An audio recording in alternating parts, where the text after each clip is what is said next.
요한복음 6장 66절에서 71절입니다. 그때부터 그 제자 중에서 많은 사람이 떠나가고 다시 그와 함께 다니지 아니하더라. 예수께서 12제자에게 이르시되 너희도 가려느냐? 시몬 베드로가 대답하되 주여 영생의 말씀이 주께 있사오니 우리가 누구에게로 가오리이까? 우리는 주는 하나님의 거룩하신 자신 줄 믿고 알았사옵나이다. 예수께서 대답하시되 내가 너희 12를 택하지 아니하였느냐? 그러나 너희 중에 한 사람은 마귀니라 하시니 이 말씀은 가룟 시몬의 아들 유다를 가리키심이라. 그는 12 중에 하나로 예수를 팔 자로라. 아멘. 자리에 앉으셔서 기도하겠습니다. 우리에게 말씀 주시기를 기뻐하시는 하나님, 오늘 또 우리에게 진리의 말씀을 가르쳐 주옵소서. 주님의 말씀으로 이 험한 세상을 믿음으로 승리하며 살아갈 수 있도록 인도하여 주옵소서. 미련하고 연약한 종을 주님 손에 맡겨옵고 예수님의 이름으로 기도하옵나이다. 아멘. 요한복음에는 7개의 표적이 나오고 오늘 우리가 묵상할 표적은 4번째인 오병이어와 5번째인 물 위를 걸으심에 대한 표적을 살펴보려고 합니다. 오병이어 사건은 사복음서 모두 나오는 사건입니다. 그만큼 성경 저자들에게 그리고 초대교회에서 중요하게 여기던 사건이 오병이어 사건입니다. 병자는 떡 병자이고요. 어는 물고기 여자이니까 5개의 떡과 2마리의 물고기 오병이어라는 뜻이고요. 5,000명을 배불리 먹이시고 12강주리를 남기셨던 예수님의 표적 중에 하나입니다. 여러분, 우리가 예상할 때 오병이어의 기적을 경험하고 나서 많은 사람들이 예수님을 믿고 구원을 받지 않았을까요? 적어도 5,000명 배불리 먹었던 그 엄청난 예수님의 표적을 경험했던 사람들은 예수님을 믿고 구원받는 천국 백성이 된 것으로 우리가 예상할 수 있습니다. 그런데 본문 66절을 보시면 그때부터 그의 제자 중에서 많은 사람이 떠나가고 다시는 예수님과 함께 다니지 아니하였다. 우리의 예상과는 반대로 오병이어 사건을 통해서 많은 사람들이 예수님을 믿고 구원을 받은 것이 아니라 오히려 12제자 외에도 많은 제자들이 있었는데 다시는 예수님과 함께 다니지 않도록 오병이어 사건 때문에 오히려 많은 제자들이 예수님을 떠나간 사건이 되었습니다. 어떻게 이런 일들이 일어나게 되었을까요? 공관복음에는 이 내용이 없는데 요한복음만 기록하고 있습니다. 1975년도에 웨스트코트라는 신학자가 사복음서를 비교하면서 그 복음서 안에만 나오는 고유 자료와 다른 복음서에도 중복해서 나오는 중복 자료를 어느 정도인지를 분석해 놓았어요. 제가 마태, 마가, 누가복음은 공관, 보는 관점이 공통적이어서 똑같다. 그러면 요한복음만 다르다. 2가지 부분에 있어서 다른데 하나는 내용이 다르고 하나는 글 쓰는 방식이 다르다는 말씀을 드린 적이 있습니다. 웨스코트의 분석에 의해도 요한복음에는 요한복음에만 나오는 고유 자료가 92%예요. 요한복음에 기록된 내용들 중에 다른 복음서와 중복해서 나오는 내용은 8%밖에 안 돼요. 이것을 마태, 마가, 누가복음과 비교해 보면 정확하게 왜 앞에 나오는 3개를 공관복음이라고 말하는지 이유를 알 수 있겠죠. 특히 마가복음 같은 경우는 마가복음에만 나오는 고유 자료는 7%밖에 안 돼요. 마가복음에 나오는 93%의 내용은 다른 복음서에도 나오는 내용들인 것이죠. 이렇게 요한복음이 공관복음에서 기록하지 않는 요한복음에만 나오는 고유 자료가 많이 있는데 오병이어도 그래요. 오병이어 사건은 사복음서에 모두 나와요. 중복 자료죠. 그런데 그 다음 날 있었던 사건 22절부터 71절까지 훨씬 더 긴 내용은 요한복음에만 나오는 고유 자료예요. 그래서 우리는 오병이어 사건을 통해서 정말 많은 사람들이 예수님을 적어도 5,000명은 예수님을 믿고 구원받지 않았을까라고 예상하지만 사실은 정반대로 오병이어 사건 때문에 오히려 많은 예수님을 따르던 제자들이 예수님의 곁을 떠나갔고 다시는 예수님과 함께 다니지 않는 역설적인 결과가 나왔다라는 것을 요한복음을 통해서 알 수 있습니다. 어떻게 이런 일이 있었을까요? 왜 이런 사건이 발생했을까요? 오늘은 그 말씀을 좀 살펴보도록 하겠습니다. 먼저 오병이어 사건을 살펴볼 텐데 마가복음 내용으로 보겠습니다. 예수께서 큰 무리가 예수님에게 나오는 모습을 보시면서 목자 없는 양과 같음을 보시며 불쌍히 여기셨다고 말합니다. 양은 누구보다도 목자가 필요한 동물이지요. 양들에게 목자가 없으면 맹수들의 밥이 되기가 쉽겠죠.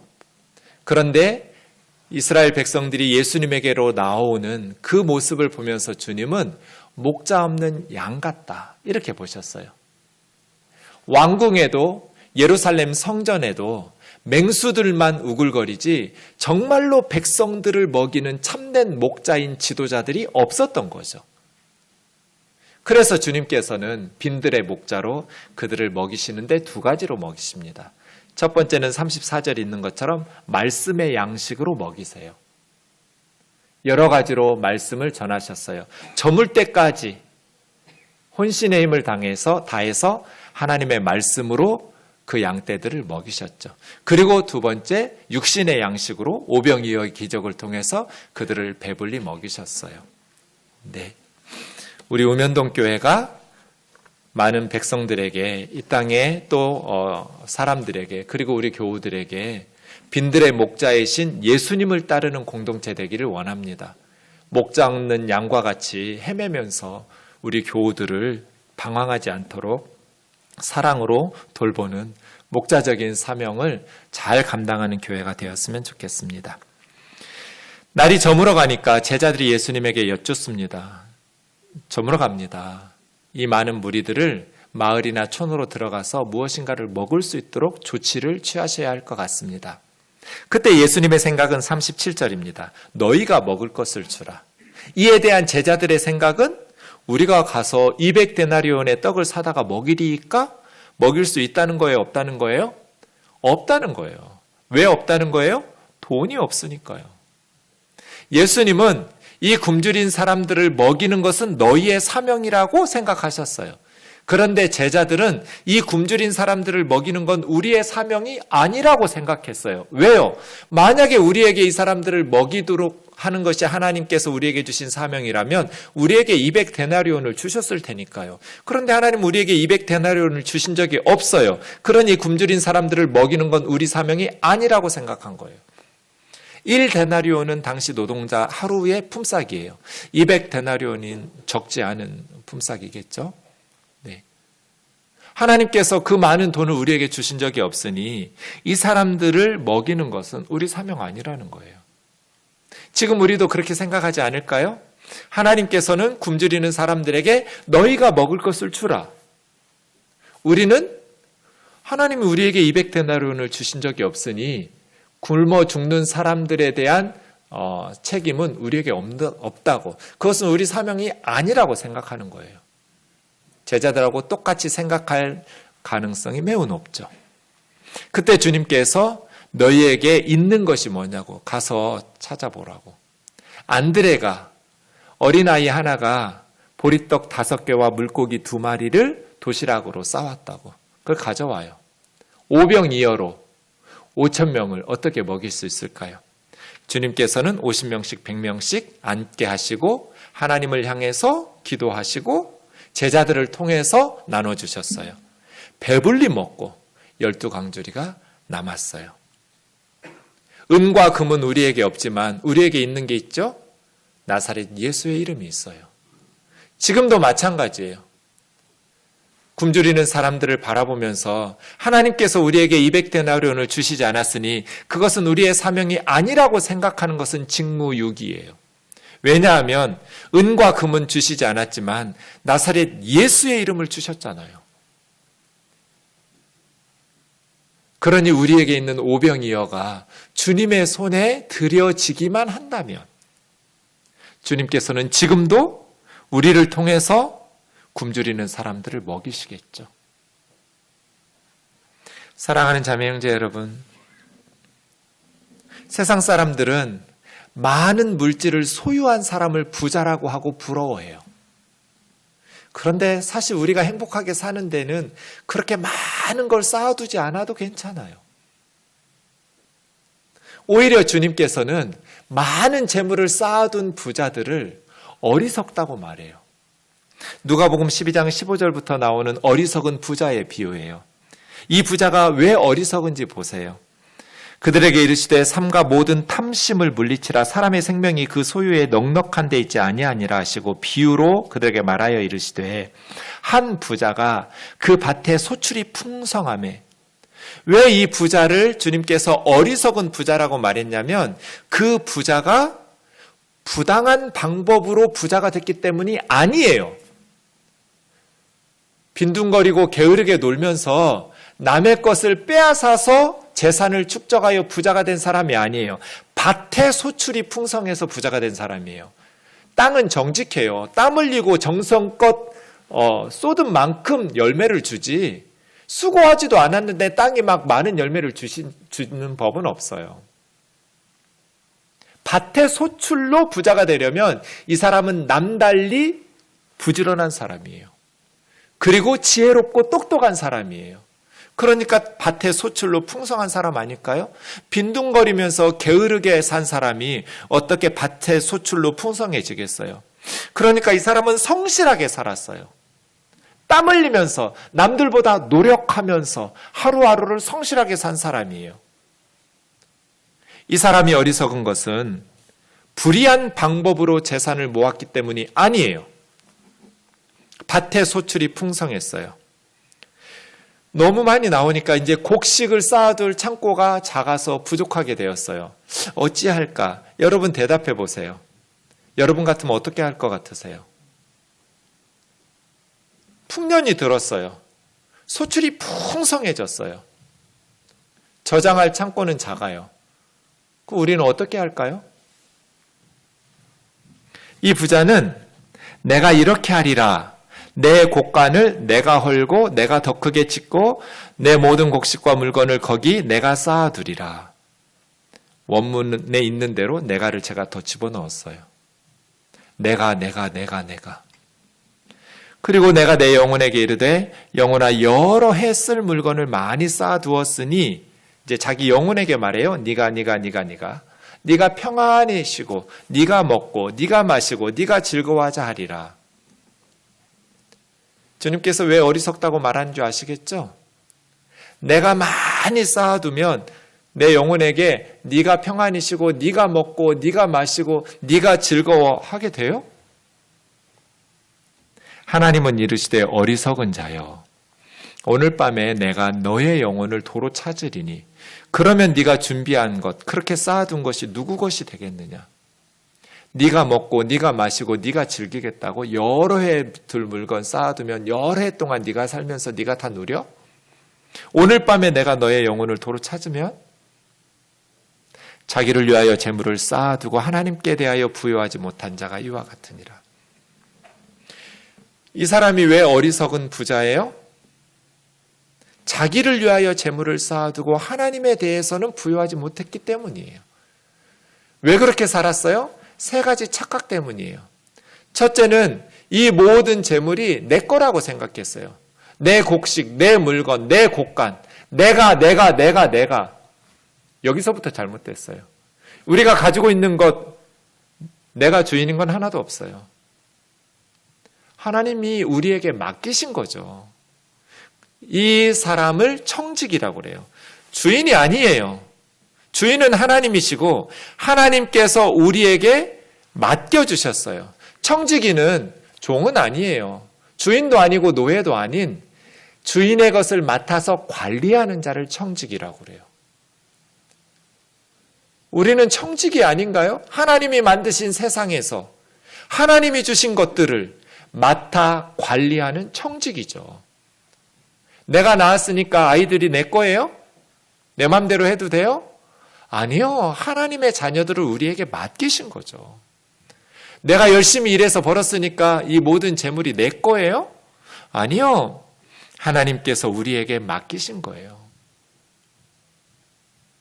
이 부자는 자기 거라고, 그래서 자기가 누릴 거라고, 내가 먹고 내가 마시고 내가 즐기고, 이게 첫 번째 착각이에요. 두 번째 착각은 뭐예요? 여러 해 쓸 물건을 쌓아두면 샬롬, 내가 평안을 누리고 즐거울 거라고 생각했어요. 여러분, 재산이 많으면 평안해요? 걱정이 더 많아요. 재물을 많이 쌓아두면 행복해요? 즐거워요?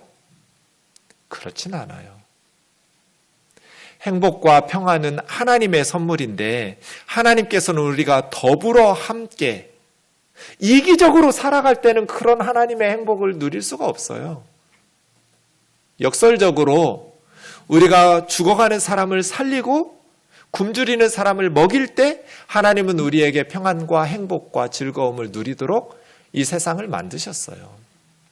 부자의 두 번째 착각이에요. 마지막 세 번째 부자의 착각은 뭐예요? 내일이 내 거라고 확신했어요. 여러 해 쓸 물건을 두었으니 이제 내가 먹고 마시고 즐기면 돼. 그런데 하나님 뭐라고 그래요? 오늘 밤에 내가 네 영혼을 불러가면 네가 쌓아둔 건 누구 것이 되겠느냐? 여러분, 여기 있는 저와 여러분 중에 내일이 나에게 온다고 확신할 수 있는 사람 아무도 없어요. 오늘 하나님께서 불러가시면 어떻게 할 거예요? 백화점이 무너질 줄 누가 알았어요? 아파트가 무너질 줄 어떻게 알았어요? 다리가 무너질 줄 누가 알았냐고요? 그러면 그 백화점에 갔겠어요? 그 다리로 갔겠냐고요? 아무도 없어요. 오늘 밤에 하나님께서 우리 영혼을 부르시면 우리가 쌓아둔 것 누구 것이 되겠어요? 그래서 어리석게 살았다고 말씀하신 거예요.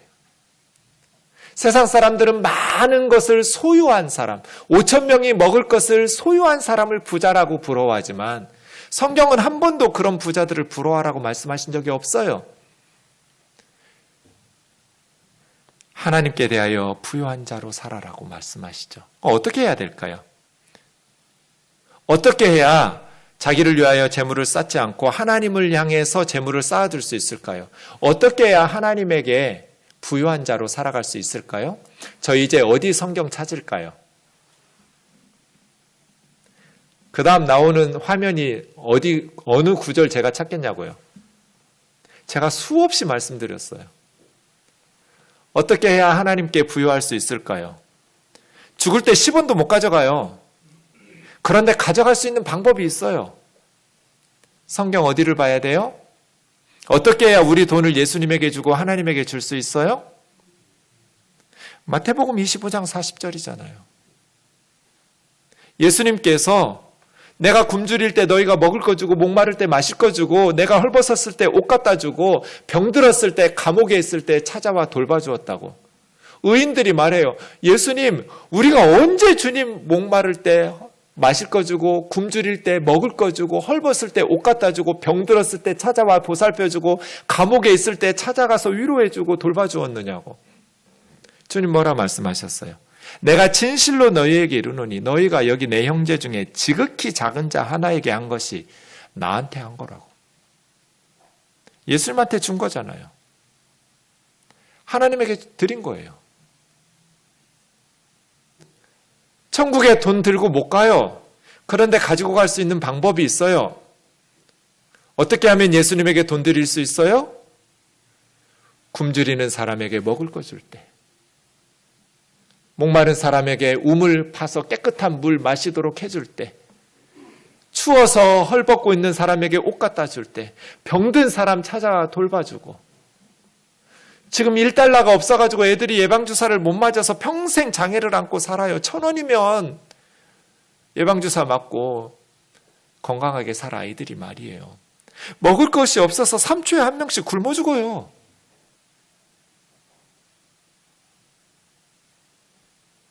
그런데 예수님의 제자라는 사람들이 너희가 먹을 것을 주라고 말씀하시는데 이 말씀에 귀 닫고 눈 감고 하나님 우리에게 200데나리온 안 주셨으니까 그건 돈 많은 사람들 이야기지. 아니요. 굶주리는 사람들의 사명, 먹일 사명은 돈 많은 사람들에게 주신 것이 아니라 예수 믿는 사람들에게 주신 사명이에요. 하나님께서는 돈 많은 사람들에게 그 사람들 먹이라고 말씀하신 적이 없어요. 예수님을 믿는 우리들에게 그 사람들을 먹이라고, 너희가 먹을 것을 주라고 말씀하시죠.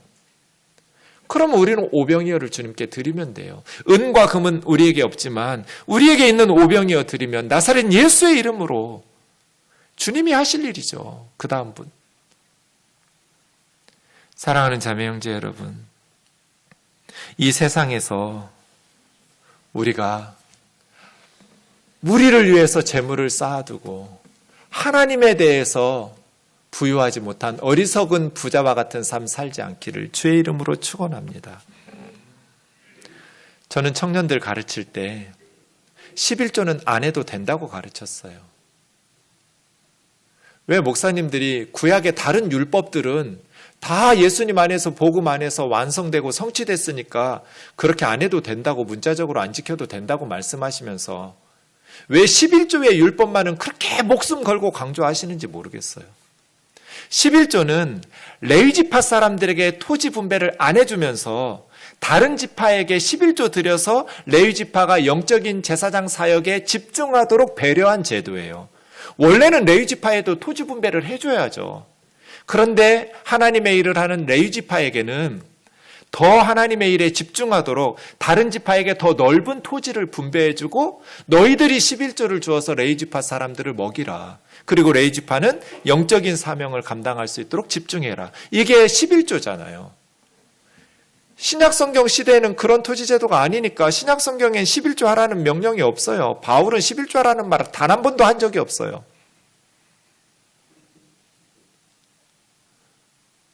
근데 왜 그렇게 다른 율법들은 무시하면서 11조에 대해서 강조하는지 이유를 알 수가 없어요. 그런데 저는 청년들에게 너희가 11조를 안 해도 되는데 목사님은 적어도 너희가 10분의 1은 하나님께 바치면서 살았으면 좋겠다. 꼭 교회에다가 헌금 안 해도 좋으니까.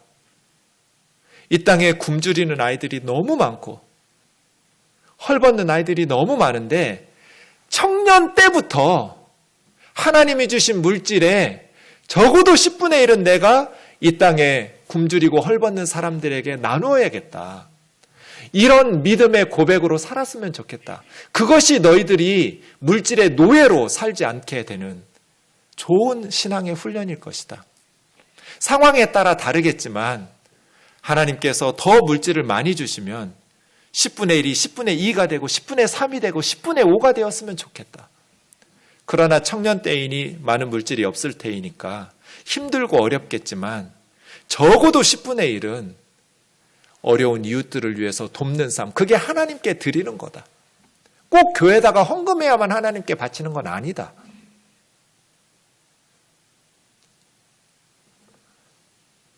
너희를 위해서 사용하는 10분의 9보다 어려운 이웃들을 위해서 사용하는 10분의 1이 너희의 삶을 훨씬 값지게 만들 거다. 너희 스스로 알 거다. 이기적으로 내가 벌었으니 나만을 위해서 쓰면 너의 인생은 값싼 싸구려라는 것을 스스로 알게 될 거다. 그러나 남을 위해서 나의 수고로 벌어들인 물질을 나누고 베풀 때 하나님께서 그곳에서 역사하시고 너의 삶을 값지게 보람있게 행복하게 만들어 가실 거다. 적지 않은 유혹이겠으나 먼저 하나님 앞에 드리는 삶을 살았으면 좋겠다. 11조 안 하면 도둑질하는 거다, 벌 받는다, 이렇게 협박하고 싶진 않아요. 옳은 내용이 아니니까요. 하지만 오늘 주신 어리석은 부자의 비유와 같이 자기를 위해서 재물을 쌓아두고 하나님에 대하여 부유하지 못한 사람은 어리석은 사람이에요. 우리 우면동 교회에는 그런 어리석은 부자가 없기를 주의 이름으로 축원합니다. 남달리 성실하게 노력하고 남달리 열심히 수고하고 실력을 길러서 하나님께서 복을 주셨으면 하나님이 주신 것들을 누려야죠. 하지만 반드시 굶주리고 헐벗고 목마르고 또 병들고 감옥에 갇힌 자들을 위해서 베풀고 나누는 부분이 있어야 돼요. 가진 것이 없어서 도울 수 없는 사람은 이 세상에 아무도 없어요. 이 땅의 모든 사람들에게는 다른 사람에게 베풀고 나눌 수 있는 무언가를 주셨어요. 나는 받은 것이 없으니 나만을 위해서 살겠다는 사람은 땅에 한 달란트 묻어놓고 주인에게 다시 하나님이 주인이잖아요. 돌려주는 악하고 게으른 종하고 뭐가 달라요? 사랑하는 자매 형제 여러분, 오병이어의 기적은 우리에게 너희가 먹을 것을 줘야 된다라는 것. 200데나리온이 없지만 오병이어를 드리면 하나님께서 5,000명을 배불리 먹고 12강줄이 남게 하신다라는 것을 가르쳐줘요. 그 다음 6장 마가복음입니다. 45절부터 5번째 표적 무리를 거르신 사건을 보겠습니다. 예수께서 즉시 제자들을 재촉하사 자기가 무리를 보내는 동안에 배 타고 건너편 벳사다로 가게 하시고 무리를 작별하신 후 기도하러 산에 가시니라. 정말 피곤한 날이거든요. 저는 주일 저녁에 집에 가면 그냥 침대에 누워요. 손가락 하나도 움직이기가 싫어요. 너무 피곤해서. 예수님께서 하루 종일 말씀 가르치셨어요. 목자 없는 양과 같은 백성들을 보면서 예수님이 얼마나 혼신의 힘을 다해서 말씀을 가르치셨겠어요. 그렇게 날이 저물었어요. 그리고 5,000명이 먹는데 또 얼마나 제자들은 뛰어다녔겠어요. 50명, 100명씩 앉아가지고 배불리 먹게 계속해서 더 달라고 하는 사람들에게 나눠주면서 예수님도 제자도 녹초가 되신 날이에요. 그러면 그날 밤 거기서 주무시고 그 다음 날 원기를 회복해서 목적지로 출발하시는 게 맞잖아요. 그런데 굳이 예수님께서 즉시 제자들을 배 타고 건너편으로 떠나보내셨어요. 그리고 예수님은 산상철야 기도하러 산에 올라가셨어요. 왜 이렇게 하셨을까요? 그 피곤한 몸을 이끌고 사역자들이 기억해야 될 모습이에요. 하나님의 영광이 나타나고 하나님의 엄청난 기적이 나타난 곳에 사역자들이 계속 눌러 앉아 있으면 하나님께서 받으셔야 될 영광을 사람이 차지하게 돼요. 사람들은 높일 거잖아요, 사역자들을. 하나님의 영광이 크면 클수록, 하나님의 능력이 크게 나타나면 크게 나타날수록 그 자리를 떠나서 흔적도 없이 사라져야 돼요. 그래야 하나님께 영광이 돌려져요. 예수님께서 밤새 산에다가 땀 흘리면서 철야 산상기도 하시면서 높아진 마음을 다 쏟아놓은 거예요. 오직 하나님 앞에 주신 사명 감당하려고. 하나님께만 영광을 돌리도록. 제자들이 얼마나 신났겠어요. 제자들이 얼마나 마음이 높아졌겠어요. 그런데 바다로 가는데 역풍이 불어서 그 갈릴리 호수에서 잔뼈가 굵은 어부들 있잖아요. 베드로, 야고보, 안드레, 요한 다 익숙한 호수예요. 그리고 익숙한 어부 배예요. 그런데도 불구하고 밤 사경, 유대인들은 밤을 네 토막으로 나눠요. 사경이니까 이제 날 밝을 때 다 된 거잖아요. 그러면 새벽 내 밤새도록 땀 흘리면서 갈릴리 호수에서 씨름을 한 거예요. 그냥 뱃머리 돌려서 원래 자리로 돌아오면 되는데 예수님께서 45절에 어떻게 재촉하셔서 강하게 말씀하셨는지는 모르겠지만 기어코 반대편으로 건너가려고 길을 쓰고 애썼던, 그러면서 오병이어의 영광이니 뭐니 다 바다에 쏟아내고 땀 흘리면서 잊어버리고 앞으로 갈 것만 생각하고 있었죠. 우리가 행한 일들은 잊어버리고 내가 어떻게 했는데 지워버리고 표대를 향해서 달려가는 저와 여러분 되기를 주의 이름으로 축원합니다. 오직 하나님께만 영광을 돌리고 하나님이 받으셔야 될 영광을 사람이 취하지 않도록. 목사 너무 높이지 마세요. 그게 목사들을 타락하게 만들어요. 목사들만 나빴다고 초심을 잃었다고 욕하지 말고 성도님들이 지혜롭게 목회자들을 대해야 돼요. 오직 하나님께 영광을 돌리고 하나님께서 기뻐하시는 사역자로 남을 수 있도록 도와야죠. 예수님께서 힘겹게 노젓는 제자들에게 바다 위로 걸어서 올라오셨어요. 그러니 제자들은 유령인가 하고 놀랐겠죠. 배에 들어오셔서 안심하라고, 난이 두려워하지 말라고 말씀하세요. 근데 예수님께서 48절에 보면 제자들을 보고도 지나가려고 하셨어요. 왜 지나가려고 하셨을까? 구약 성경을 아시는 분들은 알 수 있어요. 하나님께서 지나가셔요. 모세가 등만 보도록 지나가셔요. 하나님처럼 예수님은 행동하시고 예수님은 하나님이시기 때문에 바다 위를 건너가시죠. 걸어가세요. 안심하라, 내니 두려워하지 마라. 예수님을 모시면 풍랑이 그치죠. 그런데도 불구하고 제자들이 놀란 것은 떡 떼시던 일을 깨닫지 못하고 마음이 둔했기 때문이에요. 이 바다 위를 건너오신 예수님의 말씀을 통해서 우리는 예수님이 우리의 삶에 오실 때만 풍랑이 있는 바다를 잔잔하게 살 수 있다는 것을 알 수 있어요. 예수님의 말씀에 순종하면서 가도 역풍은 만나요. 제자들이 예수님 뜻을 어기고 건너가려고 한 거 아니에요. 예수님이 가라고 해서 순종해서 갔어요. 예수님 말씀에 순종해서 가도 풍랑이 있는 바다 만날 수 있다고요. 여러분이 잘못해서 풍랑이 오는 거 아니에요. 불순종했기 때문에 삶의 어려운 실패를 겪는 게 아니라고요.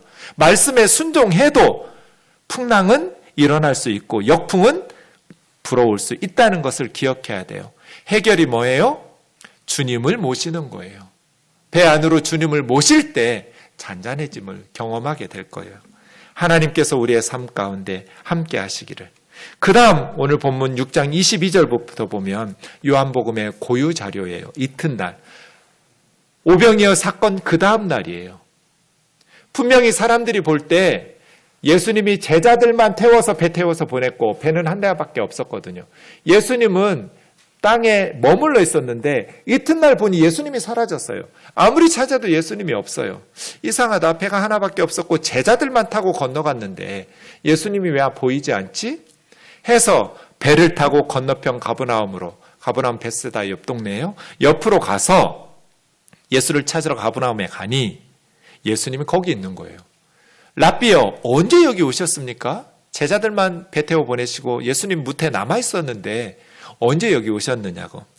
예수님께서 그냥 인사생략 본론으로 들어가셨어요. 26절이죠. 진실로 진실로 너희에게 이르노니 너희가 나를 찾아온 까닭은 표적을 보았기 때문이 아니다. 떡을 먹고 배불렀기 때문이다.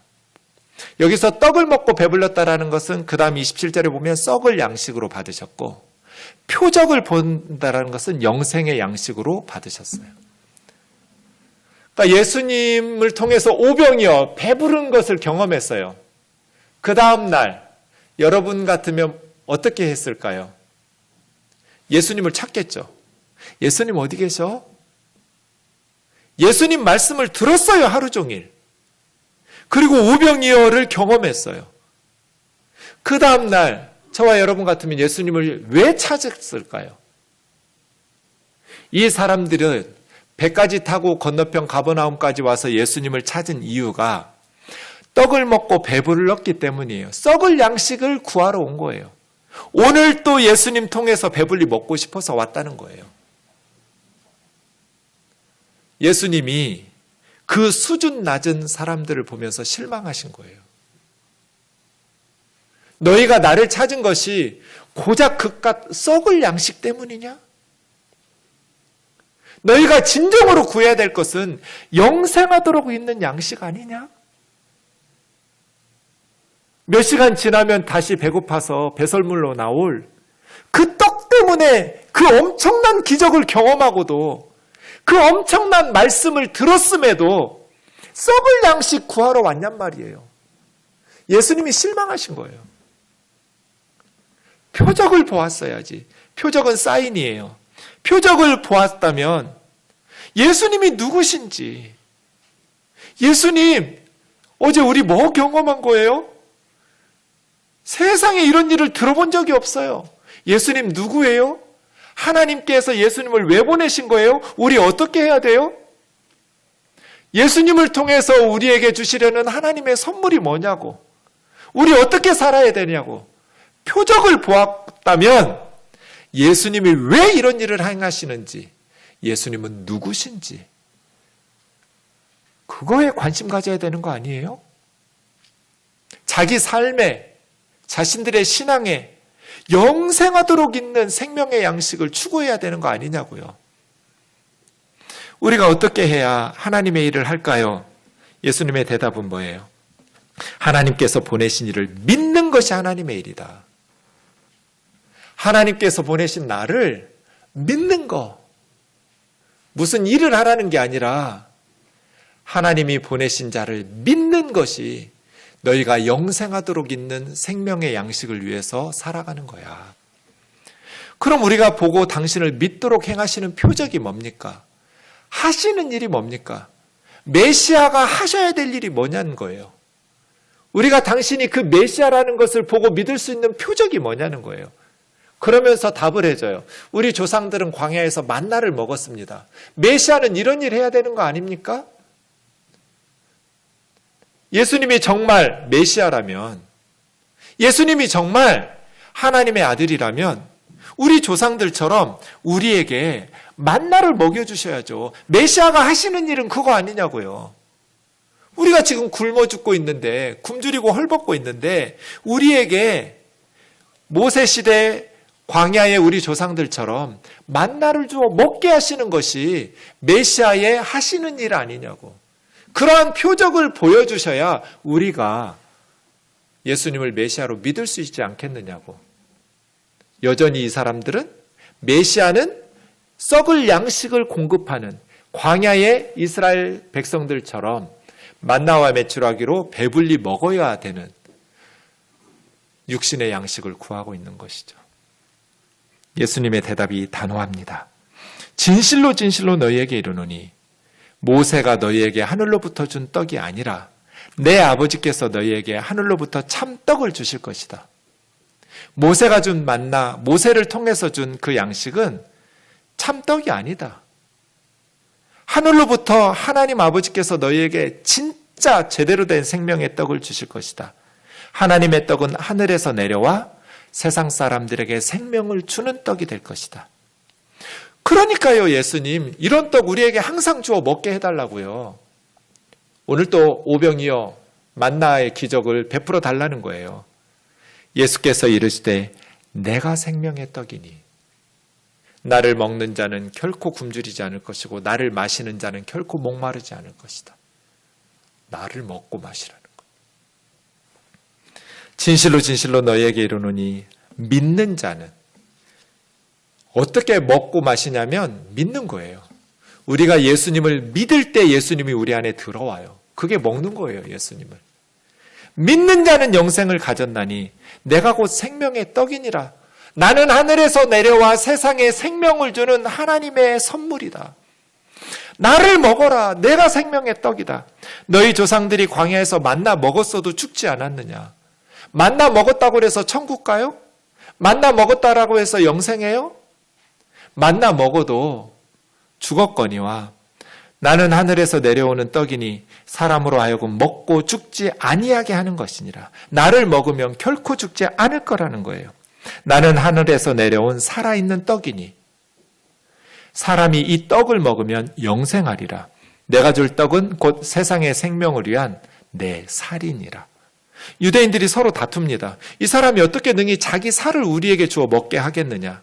진실로 진실로 너희에게 이르노니 인자의 살을 먹지 않고 인자의 피를 마시지 않으면 너희 속에는 생명이 없다. 이건 뭐예요?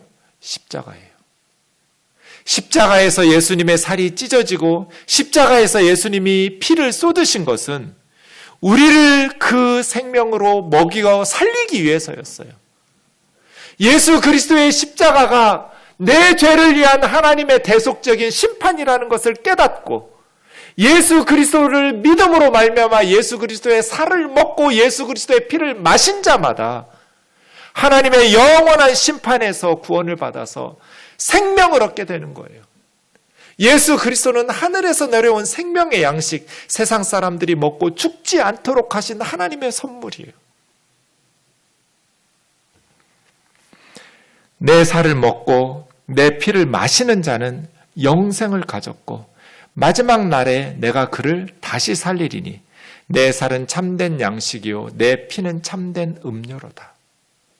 십자가 사건이야말로 이 땅의 사람들에게 참된 생명의 양식이고 참된 생명의 음료예요. 누구든지 예수 그리스도를 먹으면, 예수 그리스도를 믿으면 마지막 날에 주님께서 그를 다시 살리실 거예요. 영생은 56절, 57절에 나와 있어요. 내 살을 먹고 내 피를 마시는 자는 내 안에 거하고 나도 그 안에 거하나니 살아계신 아버지께서 나를 보내심에 내가 아버지로 말미암아 사는 것 같이, 이게 영생이에요. 예수님께서 오병이어로 어떻게 5,000명을 먹이고 12광주리를 남게 했을까요? 하나님께서 하나님 역할을 해주셨기 때문이에요. 내가 아버지로 말미암아 사는 것 같이, 이걸 영생이라고 그래요. 하나님이 하나님 역할을 해주시고 하나님의 풍요로우심에 동참하면서 사는 것. 아버지 건 다 자식 것 아니에요? 애들이 눈치 전혀 안 보고 아버지의 것을 누리죠. 우리 아빠니까, 내 아빠니까. 세상에 그냥 작은 부자들은 자기 집 안에 수영장 만들어 놓고 잔디밭 몇천 평 만들어 놓고 정원 만들고 살아요. 우리 같은 진짜 부자들은 집안에 수영장 안 만들어요. 그냥 동해바다 정도는 돼야 수영할 맛이 나죠. 우면산이나 청계산 정도는 돼야 그냥 산책할 만하죠. 하나님이 우리 아버지 아니에요? 나뭇가지가 나무 본체에서 끊어지고 분리되면 죽은 가지예요. 시간이 지나면 말라 비틀어지겠죠. 하나님이 나무 본체와 같아요. 생명의 근본이시죠.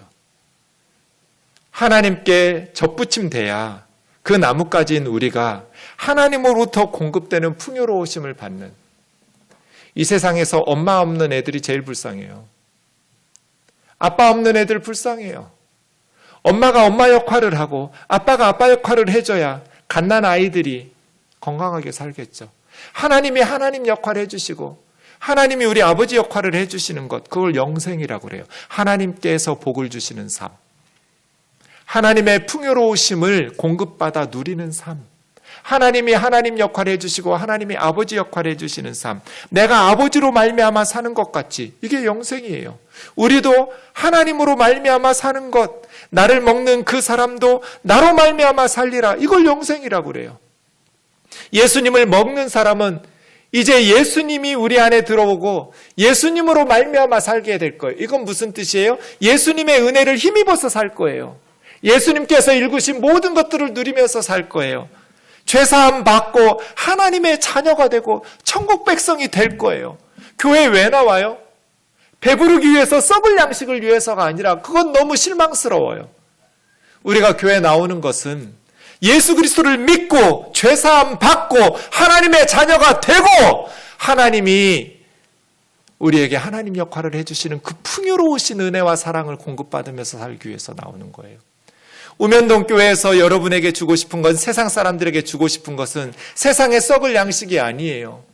예수 그리스도를 믿음으로 말미암아 죄사함 받고 하나님의 자녀가 되는 권세를 주는, 이 땅에서와 죽어서도 영원히 하나님의 자녀로 살아갈 수 있도록, 하나님의 풍요로우심을 누리며 살아갈 수 있도록 주고자 하는 것이죠.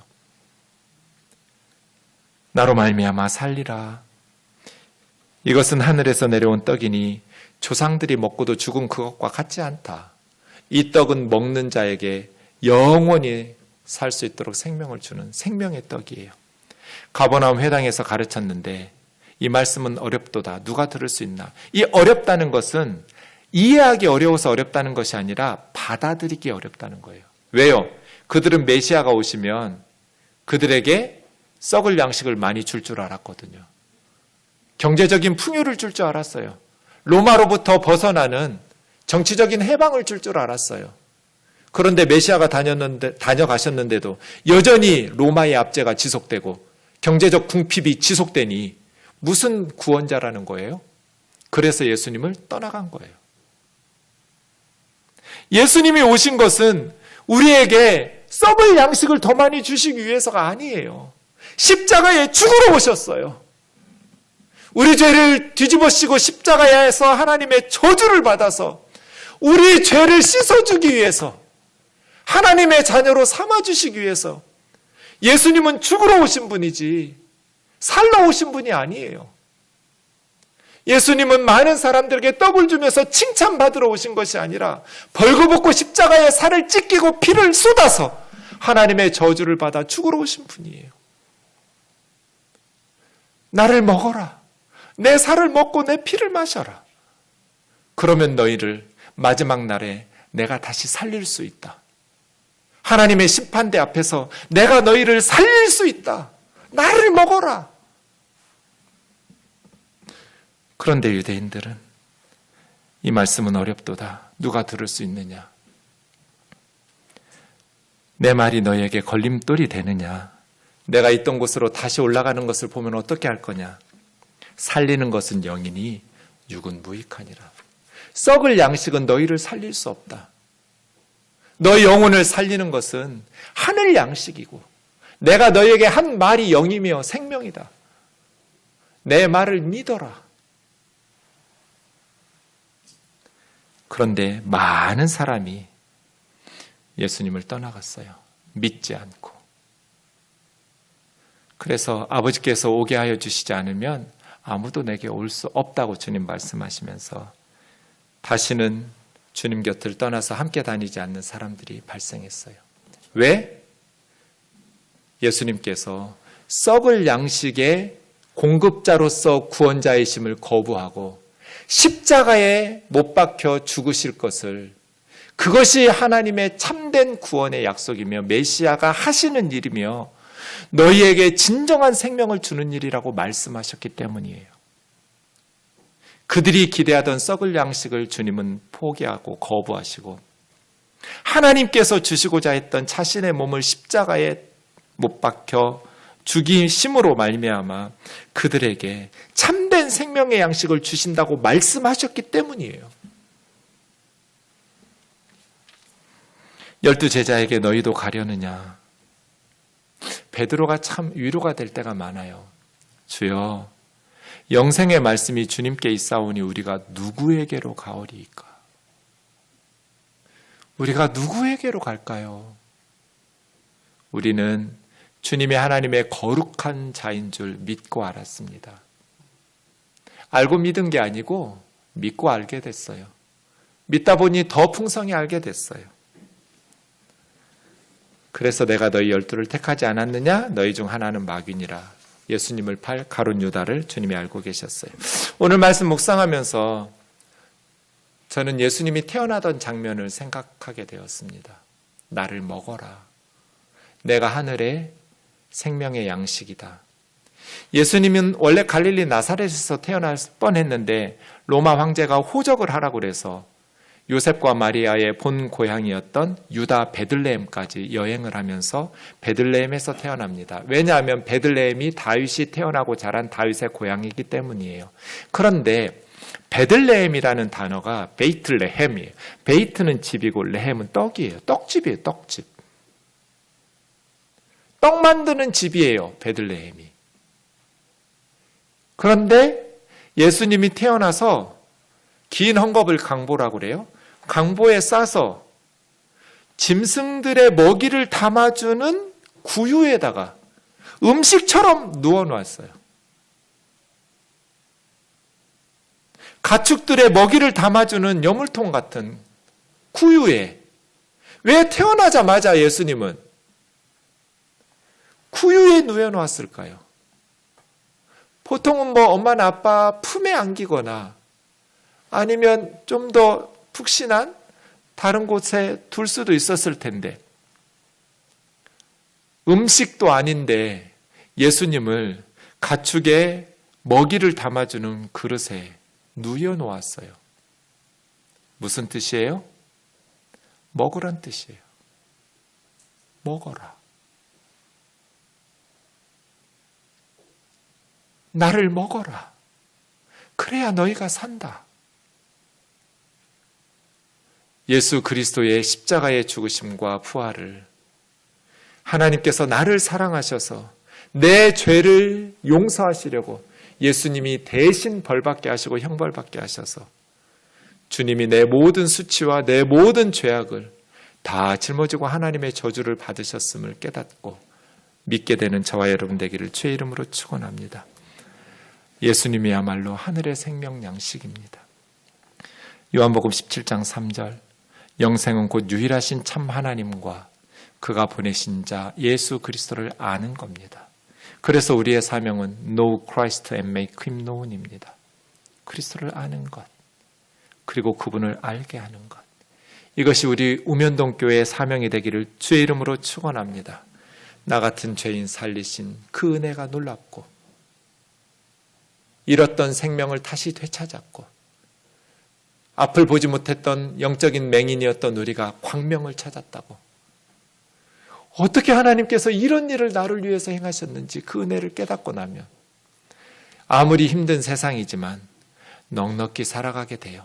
남들은 썩을 양식을 위해서 살아가든지 무엇을 위해서 살아가든지 모르겠지만 우리는 좁은 문, 좁은 길을 향해서 주님 오실 그날까지 이 믿음의 길을 걸어가고 그리스도를 알아가고 그리스도를 알게 하는 일에 사명을 다하는 우면동 교우들 되기를 주의 이름으로 축원합니다.